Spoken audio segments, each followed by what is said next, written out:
Colombia is one of the world's most violent nations, renowned for its drug wars and narco-terrorism, political upheavals, public assassinations, and random acts of mayhem. Even so, jaded police and journalists were shocked in the 1990s as some unknown predator roamed at will throughout the country, kidnapping and killing scores of children. Most of the victims were boys, although five young girls disappeared from a three-block stretch of Bogota's Miguelito district between November 1995 and July 1997. The manhunt began during 1997 after 36 decomposed bodies were pulled from shallow graves outside Pereira, 110 miles west of Bogota. In November 1998, Pereira's mayor announced that 13 more bodies, 12 boys and one girl, had been discovered. Most beheaded, some with hands bound and bearing signs of torture.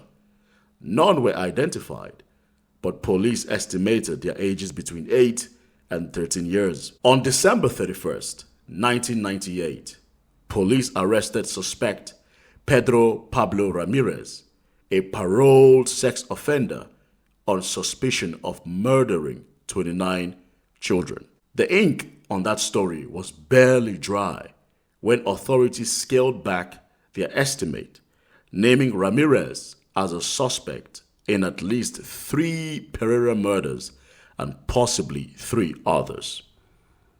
In nearby Armenia, no disposition of his case was ever published, but Ramirez was presumably released.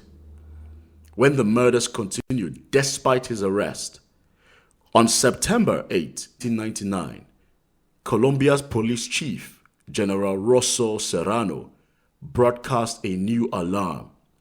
"We fear," he told reporters, "that there could be a serial killer or a group of murderers on the loose." All told, Serrano said 55 bodies had been found since 1994.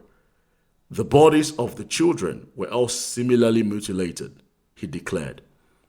They were buried with hands tied and organs missing. Pereira residents feared a satanic cult at work, while other theorists attributed the crimes to black market organ traffickers. Most of the victims were homeless street children, and hundreds more were missing nationwide. In fact, by the time General Serrano sounded the alarm, his quarry was already in custody. Luis Garavito was arrested in April 1999 for attempted rape and sat in jail thereafter while detectives chased Colombia's child killer far and wide. Born in 1957 at Genova or Pereira, reports vary, the youngest of 7 children, Garavito was frequently beaten by his alcoholic father and raped by 2 male neighbors. He quit school in the 5th grade and began drifting aimlessly at the age of 16. A heavy drinker, subject to depression and suicidal urges. In his travels, Garavito worked as a handyman and street vendor, sometimes posing as a monk or spokesman for fictitious groups serving the elderly and children's education. The latter facade gained him entrance to various schools as a guest speaker, where he basked in attention from children. Acquaintances throughout Colombia knew Garavito by various nicknames, such as Goofy, The Priest, and El Loco, which translates to madman. Garavito claimed his first victim in 1992 and thereafter recorded his killings in a dog-eared notebook that he carried in his pocket. By the time of his arrest, the book contained 140 entries. On October 30, 1999, Prosecutor Alfonso Gomez told assembled reporters that Garavito had confessed his crimes in detail. Police had followed his directions to more graves, Gomez explained, raising the proven body count to 114. While most of the slayings occurred in the western area of Risaralda, with 41 victims unearthed at Pereira and 27 more in neighboring Val de Cauca, bodies had been found near more than 60 towns in 11 of Colombia's 32 provinces. While Colombia had suffered 25,000 murders in 1999 alone, many still unsolved, Gomez called the child murder manhunt the most important investigation of this type ever carried out. Apparently, forgetting Pedro Alonso Lopez, Gomez further claimed that Garavito's rampage has no precedent in Colombia.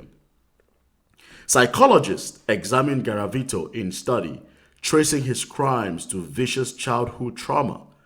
Their report described Garavito as a solitary sadist who was suicidal, very depressed, regrets his actions, and is easily angered. Pablo Gonzalez, chief of Colombia's Forensic Investigative Unit, told reporters, "We aren't looking here at any criminal genius, rather at an individual who has absolutely no qualms about killing. Garavito had lured his young victims with offers of food and drinks, then escorted them to isolated areas where they were stripped, raped, killed, and mutilated. As in the case of Pakistan's Javel Iqbal and Houston's Dean Arnold Corll, Garavito had preyed on throwaway children who lived on the streets and whose disappearances, if reported at all, was largely ignored by the police. Garavito's self-defense and self-assessment was sparring. "I was tortured and raped," he declared. "I was tied up and obliged to do things at 12 years of age. I became a monster.